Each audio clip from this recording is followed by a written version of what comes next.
Nós, de Eugênio Zamyatin. 32º registro. Resumo. Eu não acredito. Tratores. Uma sobra humana. Vocês acreditam que vão morrer? Sim, os humanos são mortais, eu sou humano, logo... Não é isso. Sei que vocês sabem disso. Minha questão é, já aconteceu de vocês acreditarem nisso? Acreditarem completamente, acreditarem não com a mente, mas com o corpo, sentirem que um dia os dedos que seguram nesta mesma página ficarão amarelos, gelados. Não, é claro, vocês não acreditam. E é por isso que, até agora, vocês não pularam do 10º andar. Por isso que, até agora, vocês estão comendo, virando páginas, fazendo a barba, sorrindo, escrevendo. É assim, exatamente assim que me encontro hoje. Sei que este ponteiro preto do relógio vai se arrastar até aqui, até a meia-noite, e lentamente descer e subir de novo, até o último traço. E um improvável dia de manhã vai começar. Sei disso, mas mesmo assim, não acredito. Ou talvez me pareça que 24 horas são 24 anos. E então, eu ainda posso fazer alguma coisa, sair correndo para algum lugar, responder a perguntas, subir a escada até a integral. Ainda sinto como a nave agita a superfície da água, e sei que devo agarrar com firmeza o corrimão, e sinto o vidro frio sob minha mão.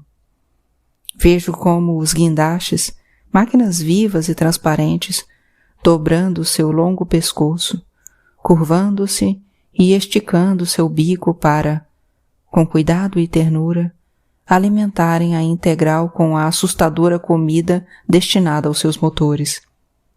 E lá embaixo, no rio, vejo claramente as veias azuis e aquosas e os pequenos nós formados na água, levantados pelo vento. Mas é assim. Tudo isso está muito separado de mim, é alheio a mim.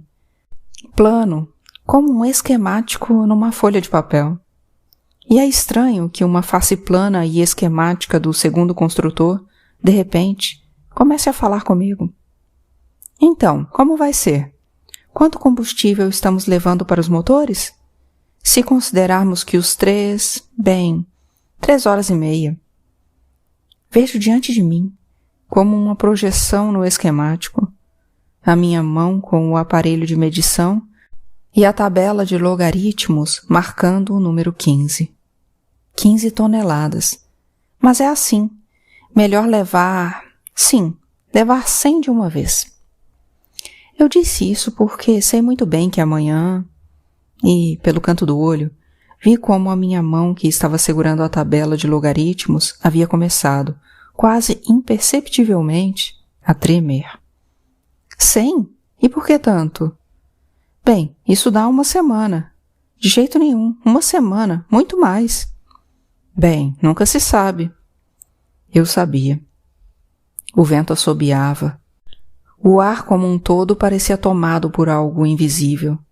Estava com dificuldade para respirar, dificuldade para andar, e com dificuldade, devagar, sem parar nem um segundo, o ponteiro se arrasta no relógio da torre acumuladora, lá no final da avenida.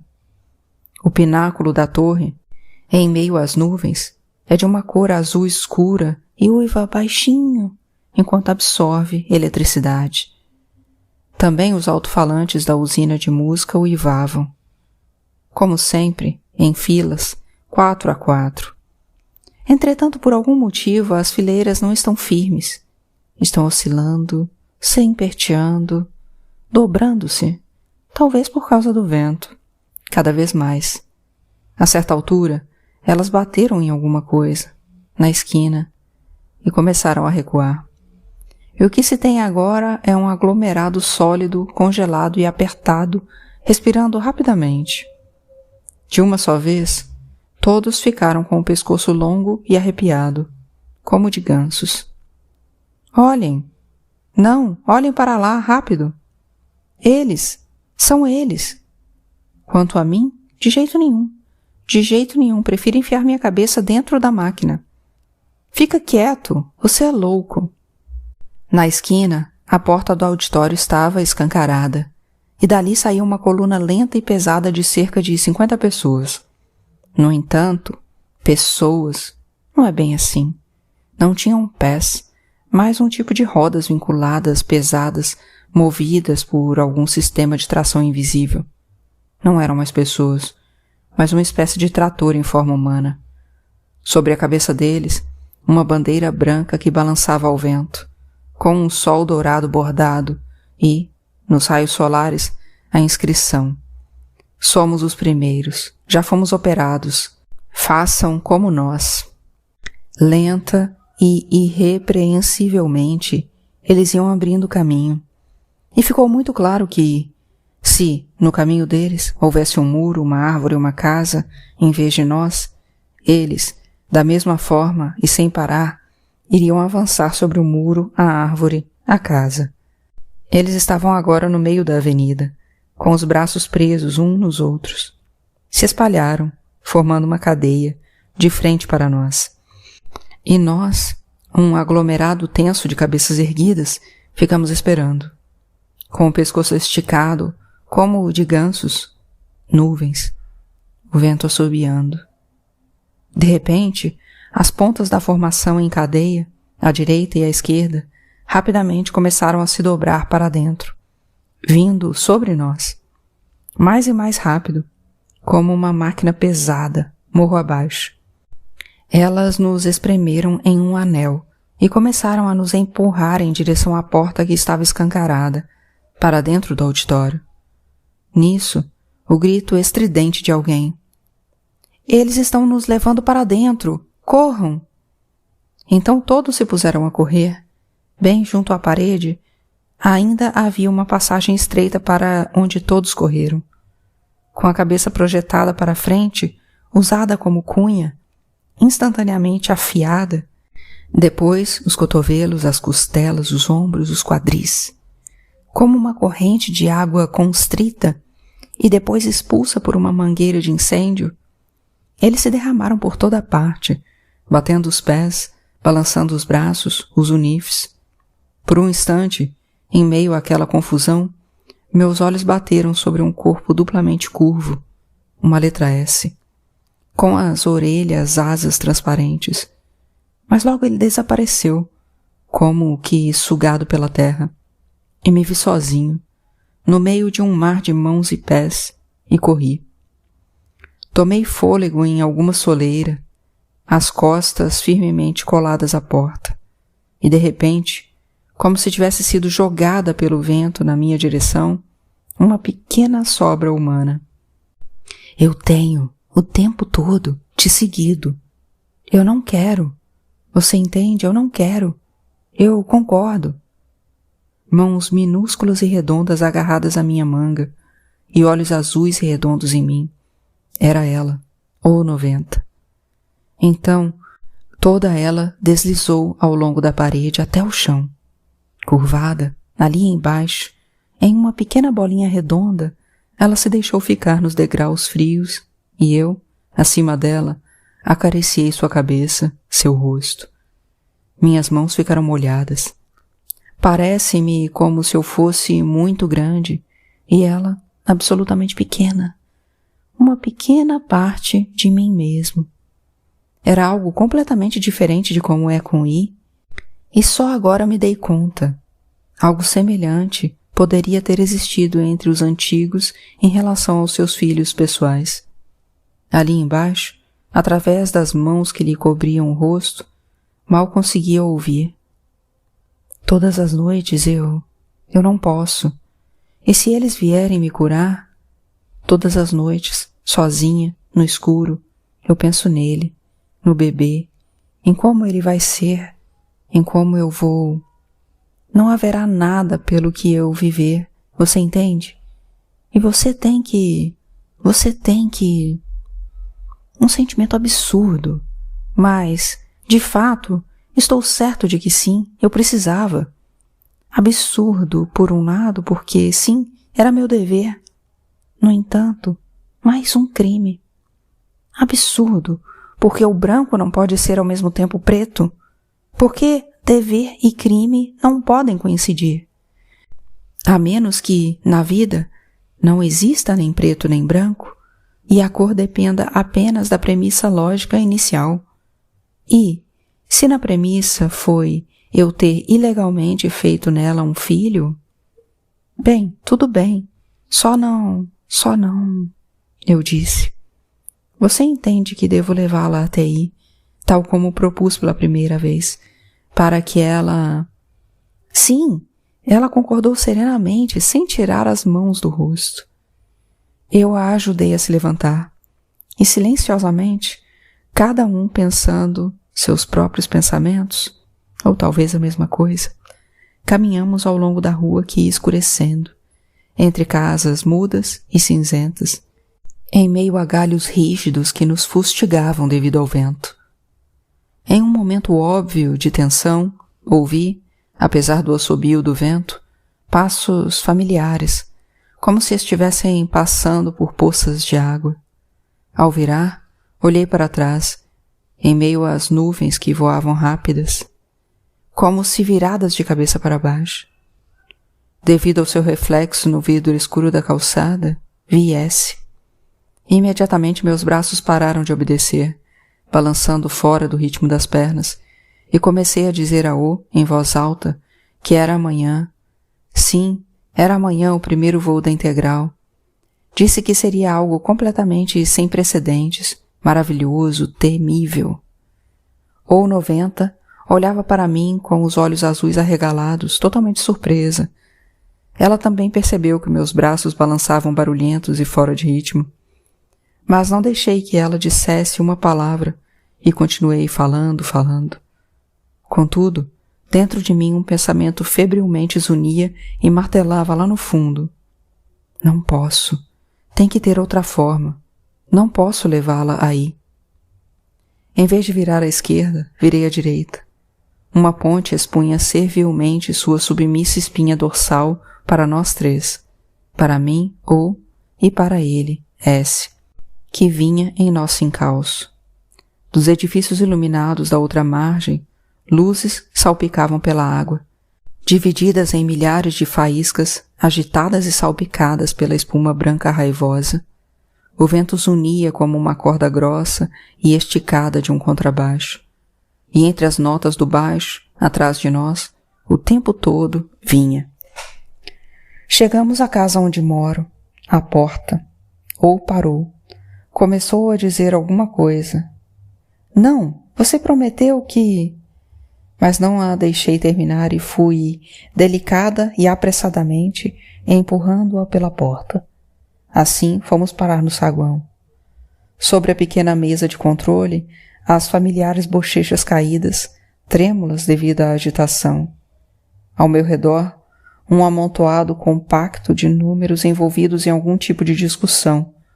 Do segundo andar, cabeças espreitavam entre as grades, as quais haviam começado a descer, sempre uma por uma. Mas isso fica para mais tarde.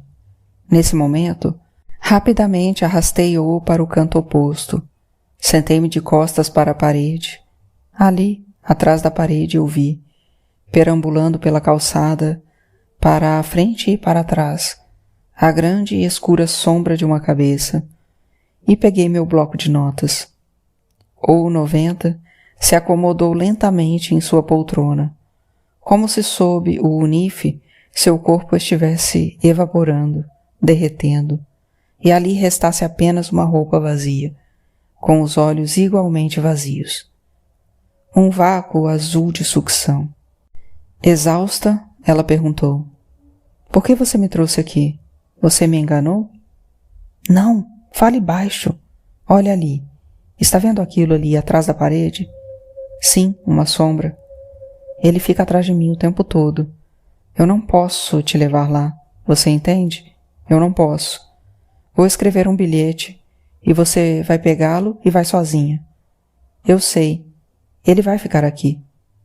Sob o unife, o corpo inchado se agitou novamente. A barriga voltou a ficar arredondada, o rosto voltou a ter cor. as cores quase imperceptíveis de um amanhecer. Coloquei o bilhete entre seus dedos frios, apertei-lhe a mão com força e colhi um olhar de seus olhos azuis pela primeira vez. Adeus. Talvez algum dia ainda... Ela retirou a mão.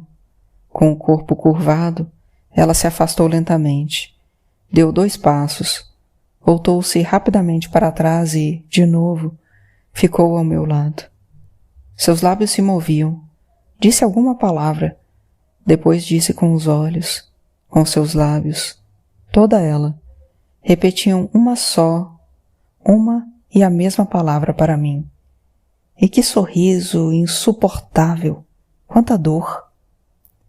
E então, essa sobra humana se dirigiu até a porta, e pela parede, eu vi essa pequena sombra curvada ir rapidamente embora, cada vez mais rapidamente, sem olhar para trás. Fui até a pequena escrivaninha de U, agitada e indignada, inflando as bochechas flácidas, ela me disse: Veja você, é como se todo mundo tivesse enlouquecido. Esse aqui me garante ter visto algo parecido com um humano, lá perto da casa antiga. Ele estava nu e todo coberto de pelos. Do denso amontoado cheio de cabeças, uma voz. Sim, eu vi. E repito de novo, eu vi, sim.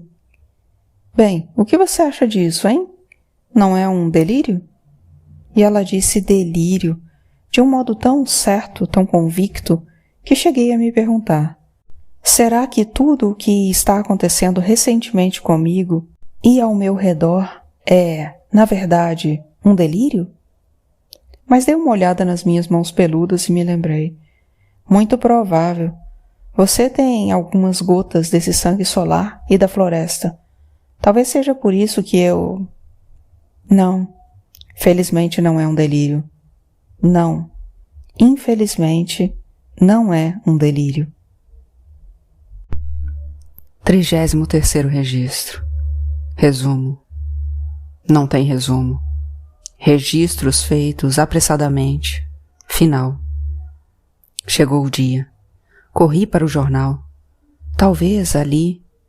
Li o jornal com esses meus olhos. Isso mesmo. Os meus olhos erram. Neste momento, como uma caneta, como uma calculadora, algo que você está segurando, você está sentindo em suas mãos. É algo estranho. É um instrumento. Ali, em letras garrafais, em toda a primeira página.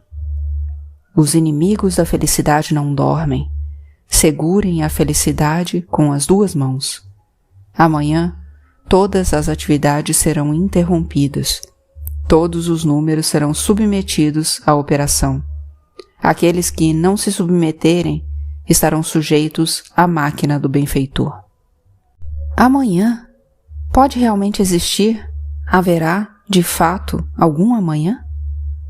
Por puro hábito, estendi a mão, um instrumento, até a estante para colocar o jornal de hoje com os demais, em encadernação adornada com ouro. Em meio a esse gesto, pensei: para quê? Que diferença faz? Bem, este quarto aqui, nunca mais vou estar, jamais. Nisto, o jornal caiu das minhas mãos no chão. Encontro-me em pé, olhando ao redor, detalhe por detalhe do quarto. Estou levando-o comigo às pressas. E, febrilmente, colocando em uma mala invisível tudo o que eu lamentava deixar para trás. Mesa, livros, poltrona. Certa vez, I esteve sentada naquela poltrona, e eu estava no chão, na cama. Mantive-me assim, 1 minuto, 2, absurdamente esperando por um milagre. Talvez o telefone toque e talvez ela me diga que... Não, nenhum milagre. Estou partindo para o desconhecido. Estas são minhas últimas linhas. Adeus a vocês, desconhecidos. A vocês, amados, com quem convivi ao longo de tantas páginas. A quem eu, doente da alma, Revelei tudo, até o último parafuso mais moído, até a última mola mais destroçada. Estou indo embora.